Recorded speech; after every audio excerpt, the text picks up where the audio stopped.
Welcome to the last episode of Radio with Pictures with Femlink Pacific and FemTalk 89 FM in conversation with diverse rural women leaders, members of the LGBT network and disability rights activists from across the country.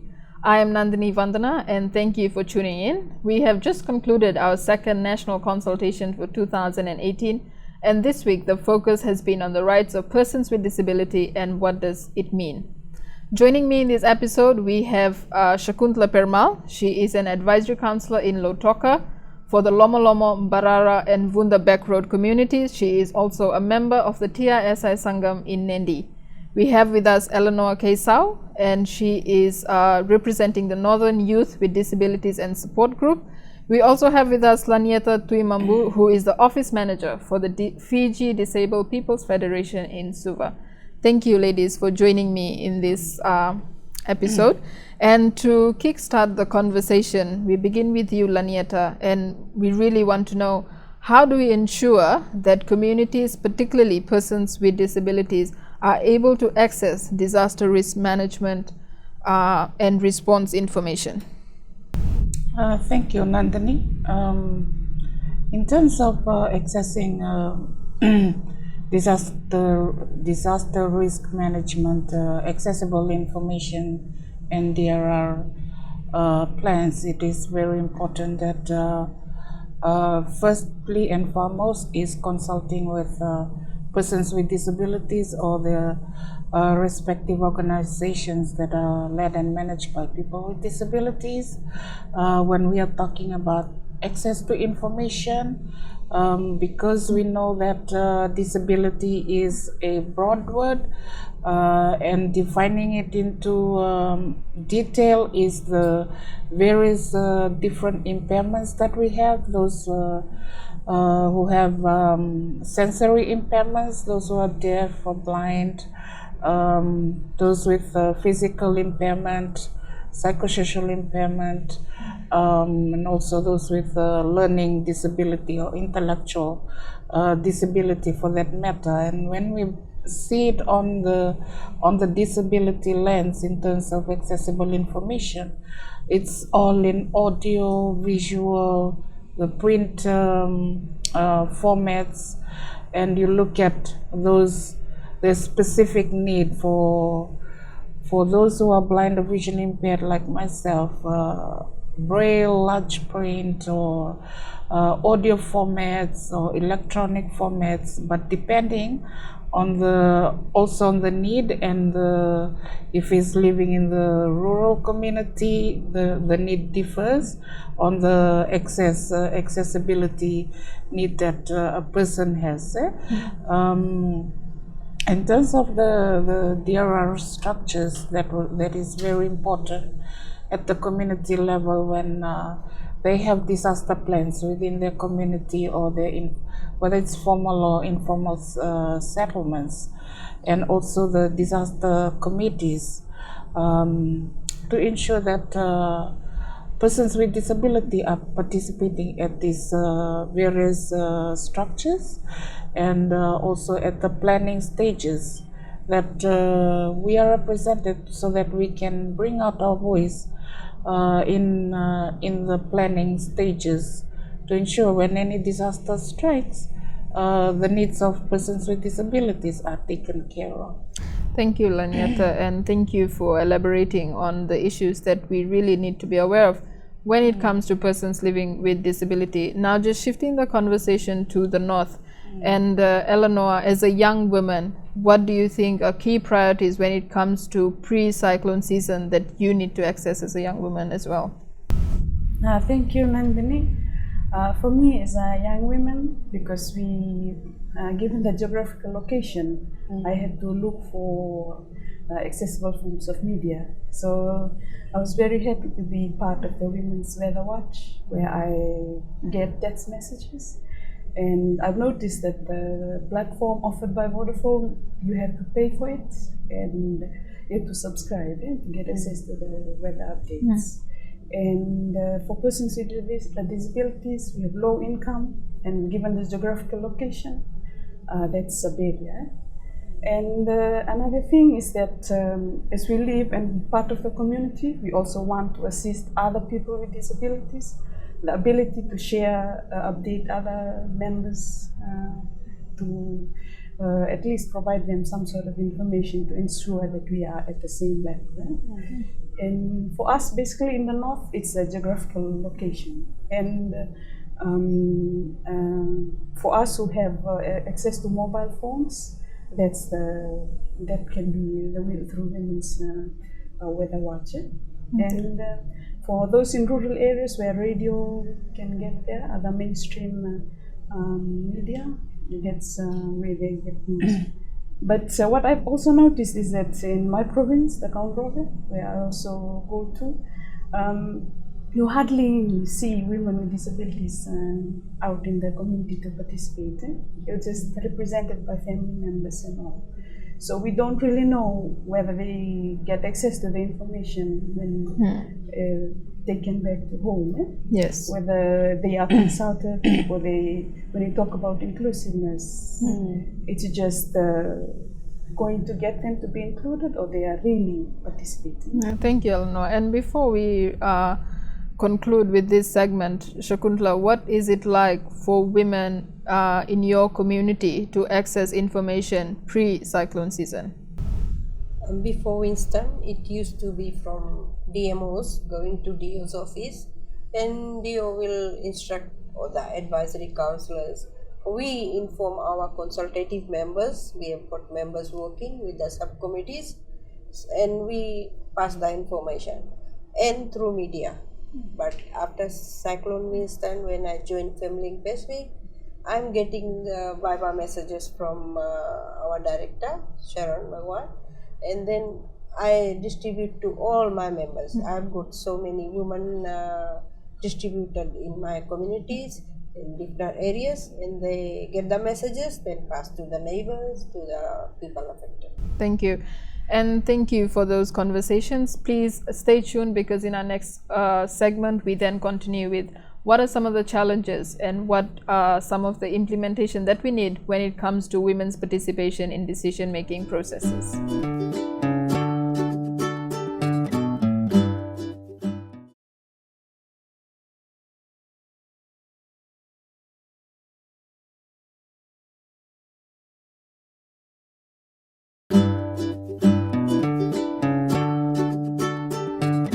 Thank you and welcome back. We will get right into the conversation. And Lanieta, maybe you could please elaborate on what are some of the challenges that are facing persons living with disability in order for them to access the decision-making spaces. We know that from the conversations we've been having earlier, that when the persons living with disability are included in those committees, then the recommendations from them are taken into consideration. So if there is an absence of persons living with disability, the viewpoints and the thoughts that they value are taken out altogether. What is your major concern in relation to this?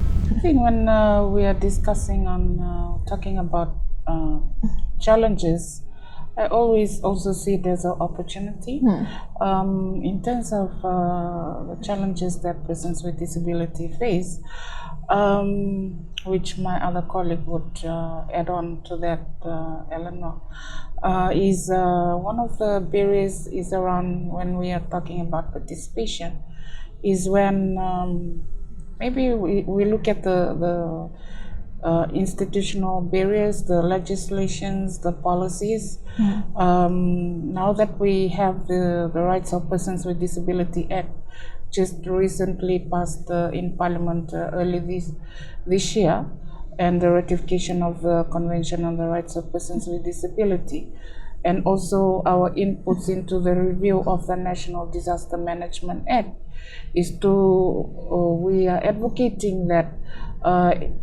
as we want changes for persons with disabilities, the challenges that they face, it needs to be in the various legislations, policies and the implementation strategies to ensure that there is recognition of persons with disability or women with disability for that matter participating at those different levels, whether it will be the national level, at the district level, or at the community level, and ensuring that those challenges are recognized and are able to be met. So the spaces for it, and also the accessibility to go into those spaces is still a challenge, and we also could see that there's still attitudinal barriers around that.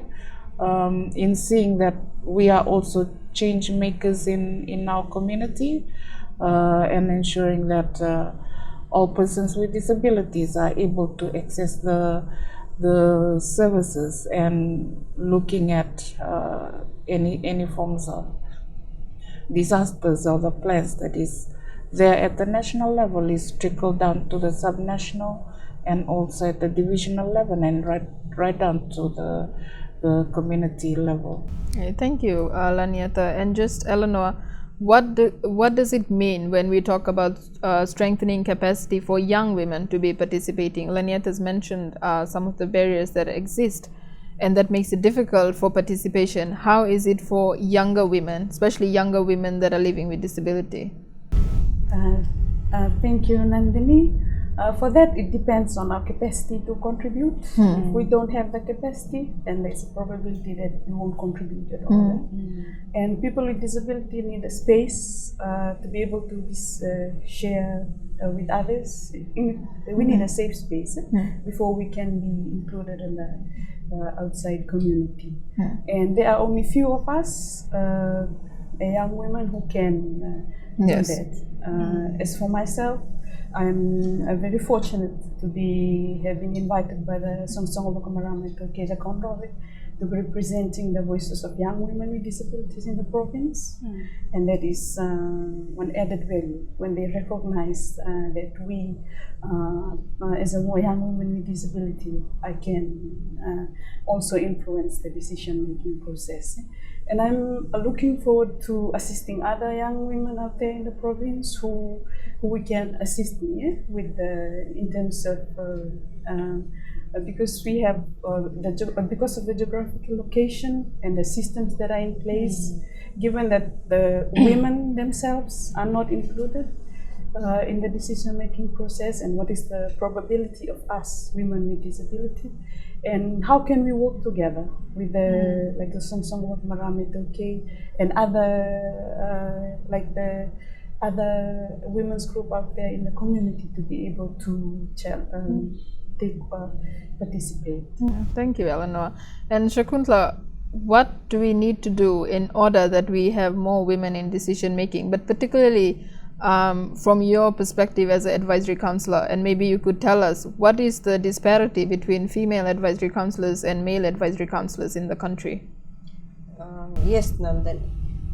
We are 14 in Lotoka district members, advisory members.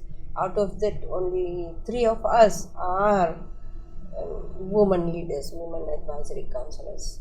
And what I see that making our this DRR policies, the management, they should involve and include diverse women leaders, so that all marginal groups, the minority and the vulnerable groups are included. Nobody is left behind. So all the issues, all the requirements, their specific needs are in the DRR policy before the disaster comes in. This is what I feel should be given the chance for the women leaders and diverse women, young girls to come in and be part of the planning, the monitoring, the data collection, so that everything is included before the disaster strikes. Thank you. Just to bring back the conversation, so what would you say would be a key priority in order that we ensure that there is more women leaders, especially like as advisory councillors in their communities? Encourage them, empower them, give them the leadership positions. In my community, I'm engaging girls, women around the clubs to join in, Some of them have already been to our 1325 monthly consultations with Femling Pacific, who are really empowered. They're happy, they go back and serve the community. Thank you. In our clubs. Okay, thank you, Shakuntala. Stay tuned, because in the next segment, we continue with the conversation, and we would then get key recommendations from the women leaders on what it means to them when it comes to coordination during disasters.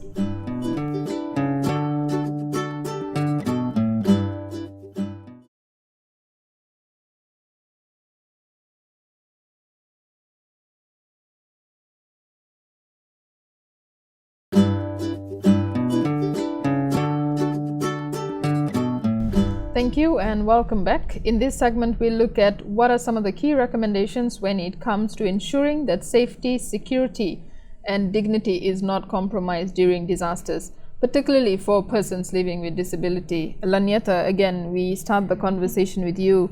And what are some of those key recommendations that you would say is needed to ensure that safety is not compromised? Thank you.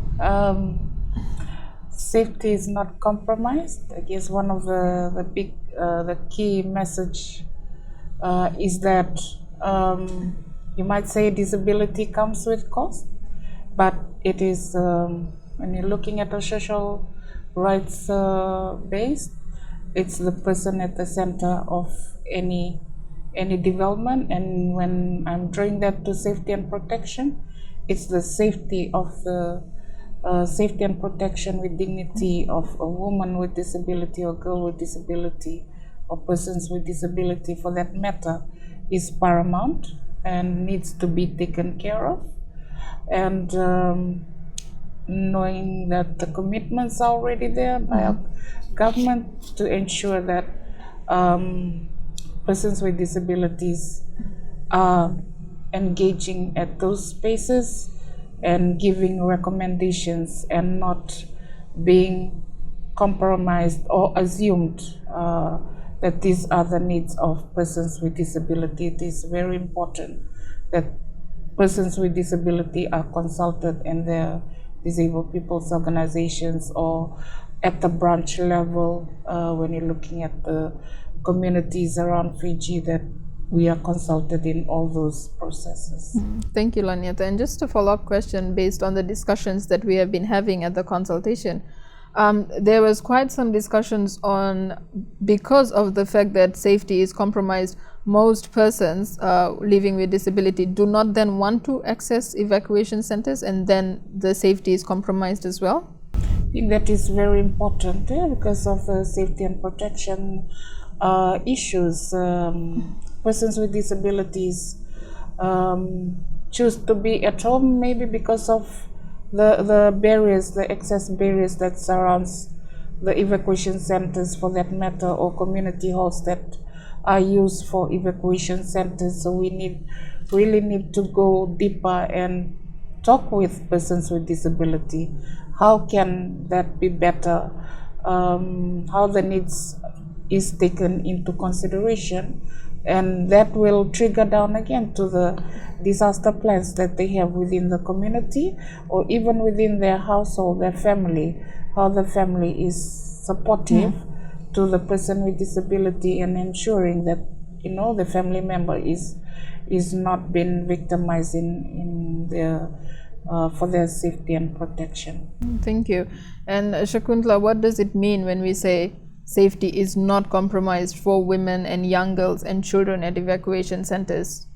Yes, evacuation centers are normally schools, and during the disasters, these schools are partitions are open and made a whole, where we don't segregate people, because there are women and girls, like we say, the marginal ones, the vulnerable ones, the pregnant mothers, the lactating mothers.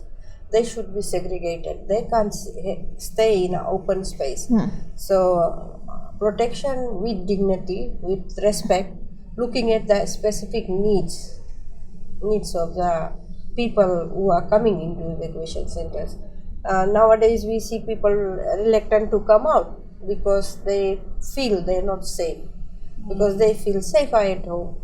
Why? Because the evacuation centers are, we say it's secure, but it's not secure and Yes. safe for everyone. Yes. So this is very important, that the evacuation center should be accessible to the disabled, and looking at the requirements of the people who are coming.